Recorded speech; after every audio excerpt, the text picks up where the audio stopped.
I never wanted to use my inheritance money to prove a point. Mom had left it to me with the instruction to build a beautiful life, and for 3 years I kept it safely invested, planning to use it for Emma's college education. But watching my 11-year-old daughter cry herself to sleep that night changed everything. The day had started normally enough.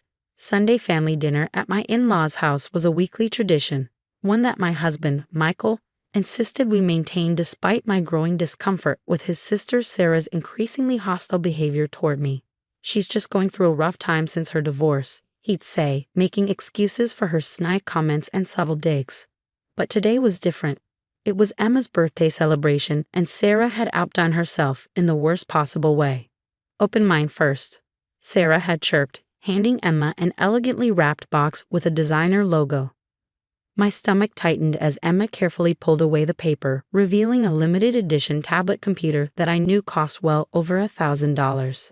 It was exactly what Emma had been begging for, and exactly what Michael and I had decided was too expensive for an 11-year-old. "Oh my God, Aunt Sarah," Emma squealed, her eyes wide with excitement.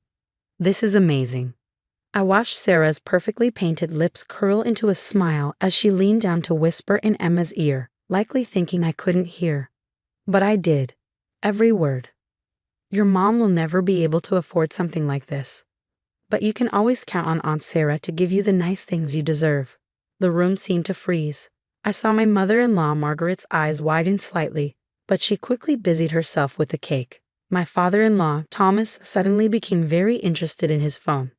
Michael, who had been across the room getting drinks, missed the entire exchange. Emma's smile faltered for just a moment, her eyes darting to me with a mix of confusion and something else. Was it shame? But Sarah was already moving on, loudly announcing that she'd also bought all the accessories and planned to take Emma shopping next weekend for a matching case. I sat there, my own carefully chosen gift, a handmade scrapbook filled with photos and memories from Emma's first 11 years, along with a modest charm bracelet, feeling increasingly inadequate in my lap. "Mom?" Emma's voice pulled me from my thoughts. "Can I open yours next?" I handed her my gift, trying to keep my hands from shaking. Emma unwrapped it slowly, and I saw genuine pleasure light up her face as she turned the pages of the scrapbook. "Mom, this is so cool. Look, there's me at my first dance recital." But before she could get too excited, Sarah's voice cut through the moment. "Oh, how creative. It must be nice to have so much free time for crafts. I remember when I used to do things like that before I built my real estate empire." The fact that Sarah's empire consisted of exactly 2 rental properties she'd inherited from her ex-husband didn't seem to factor into her narrative. The rest of the afternoon passed in a blur of cake, ice cream, and more presents. Emma clutched her new tablet throughout, while my scrapbook sat forgotten on the coffee table. I noticed Sarah watching me with barely concealed satisfaction every time Emma showed off her expensive gift. It wasn't until bedtime that the real impact of Sarah's words became clear. I was tucking Emma in when I noticed her eyes were wet. "Sweetheart, what's wrong?" Emma bit her lip, looking more vulnerable than I'd seen her in years. "Mom, are we poor?" My heart shattered. "No, baby, we're not poor. We're very comfortable. We just choose to spend our money differently than some people." "But Aunt Sarah said..." Emma hesitated. "What did Aunt Sarah say?" "She said you can't afford nice things like she can. And then she said I should ask to live with her sometimes because she could give me a better life." Emma's voice broke. "But I don't want to live with Aunt Sarah. I don't want kids at school to think we're poor." I held my daughter as she cried, feeling something shift inside me. For 3 years, I'd kept quiet about the inheritance from my mother, planning to surprise Emma with a fully funded college education when the time came. I tolerated Sarah's jabs and insults, telling myself they said more about her than about me. But this, using my daughter to hurt me, making her cry and question her security, this was the last straw.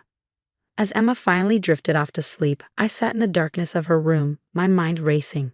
In my home office, locked in the bottom drawer of my desk, was the documentation of my mother's inheritance, a sum that would make Sarah's empire look like pocket change. Mom had always taught me that money wasn't something to flaunt, that true wealth was measured in love and kindness. But maybe just this once it was time to break that rule. Not out of spite, but to protect my daughter from the emotional manipulation of someone who should have been supporting her instead of using her as a weapon.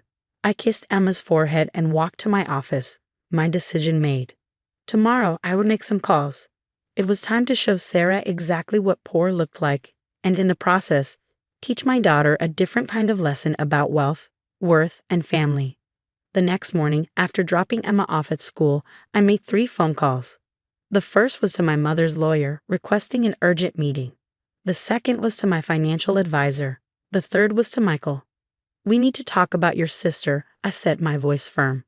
"And this time, you need to really listen." An hour later, we sat in a quiet corner of the cafe near his office.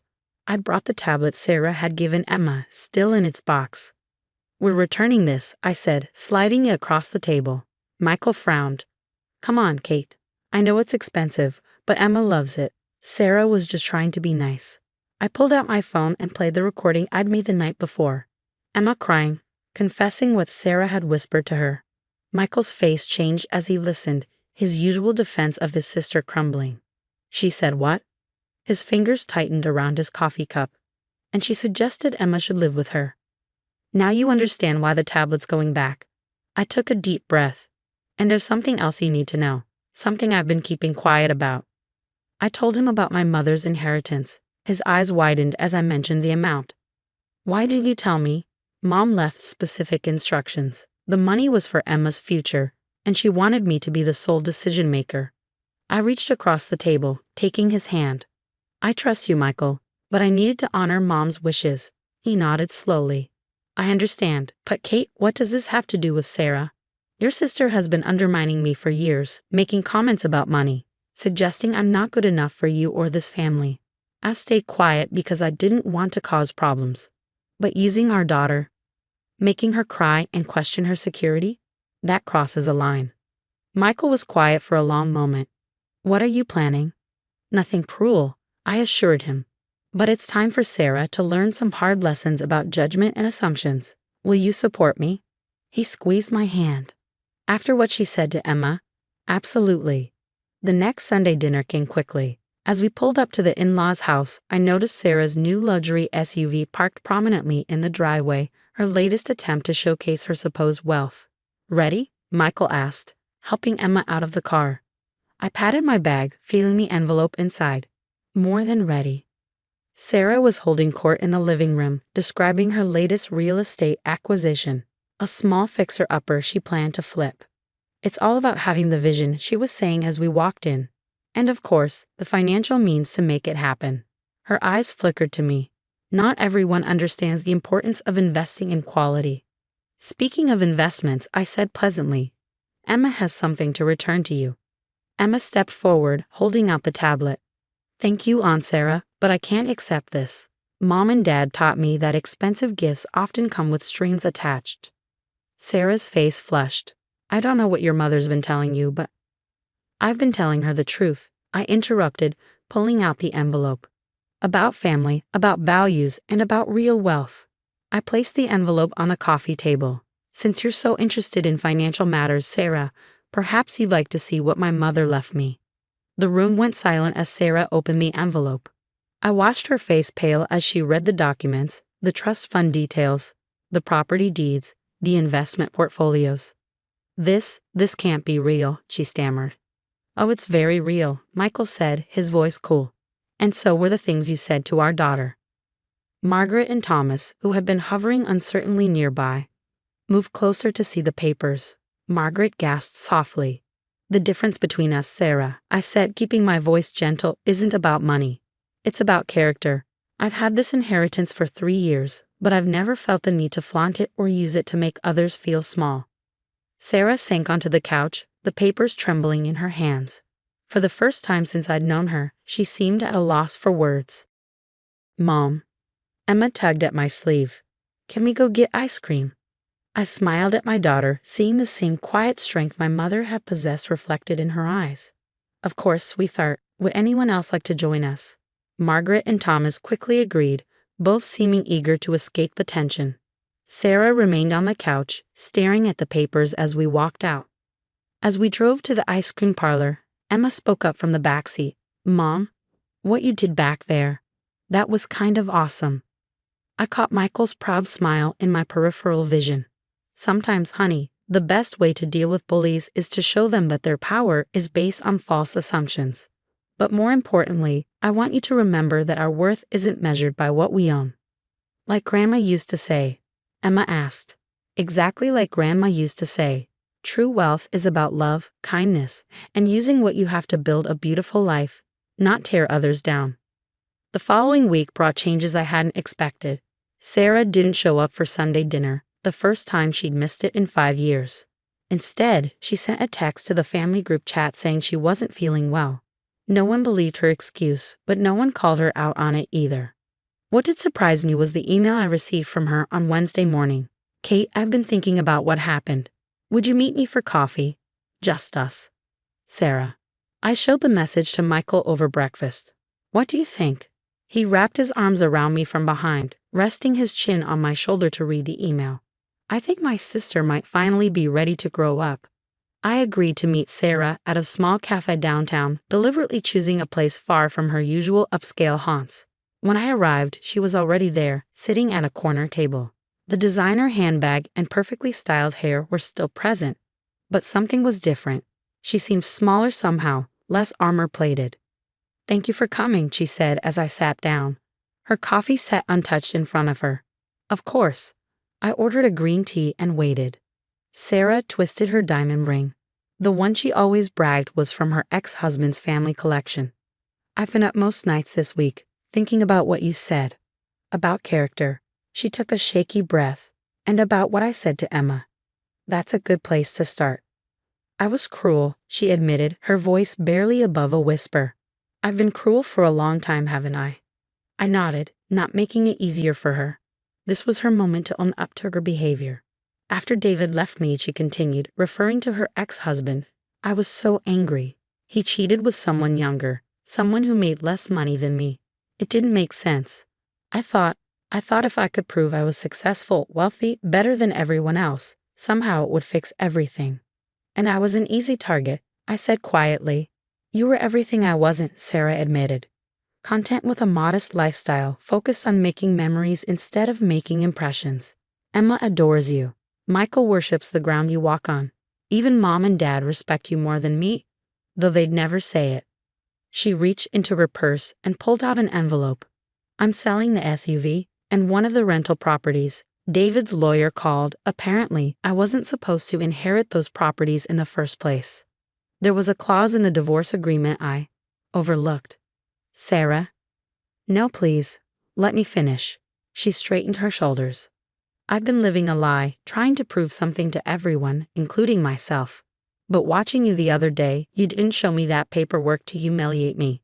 You did it to protect Emma, to teach her about real values. I sipped my tea, letting her words sink in. You know, when my mom left me that inheritance, she included a letter. Want to know what it said? Sarah nodded. She wrote that money is like water. You can use it to nourish and help things grow, or you can use it to drown everything around you. The choice is always yours. Tears welled in Sarah's eyes. I've been drowning everyone, haven't I? Especially Emma. God, Kate, I'm so sorry. What I sent to her was unforgivable. You're right, it was, I agreed. But you can make it right. Not with expensive gifts or grand gestures, but with genuine change. Will you help me? She asked, and for the first time since I'd known her, Sarah looked truly vulnerable. I don't mean with money. I mean with learning how to be better. How to be more like you. I reached across the table and squeezed her hand. That's the first right question you've asked in a long time. 2 months later, we celebrated Emma's half-birthday, a tradition my mother had started that I kept alive. It was a small gathering in our backyard, with homemade cupcakes and simple decorations. Sarah arrived carrying a lumpy package wrapped in newspaper, a far cry from her usual elegant presentations. I made this, she told Emma, actually blushing. In that pottery class Kate told me about. Emma unwrapped the package to reveal a slightly lopsided but clearly heartfelt attempt at a jewelry box. Inside was a handwritten note. To my favorite niece, real treasures aren't things we can buy. Love, Aunt Sarah. As Emma hugged her aunt, I caught Michael's eye across the yard. He smiled, raising his glass of lemonade in a subtle toast. Later that night, as I was tucking Emma into bed, she asked, "Mom, is Aunt Sarah poor now?" I smoothed her hair back from her forehead. "No, sweetheart. I think for the first time in her life, Aunt Sarah is truly rich. She's finally learning what Grandma always taught us, that the best things in life can't be bought." "Like family?" Emma asked sleepily. "Like family," I agreed. "Especially family that learns and grows together." I closed her door softly, thinking about my mother's words about using money to help things grow. Sometimes the most important growth isn't purchased with money at all. Sometimes it simply comes from learning to see wealth in all its forms, in homemade pottery, in sincere apologies, and in the courage to begin again.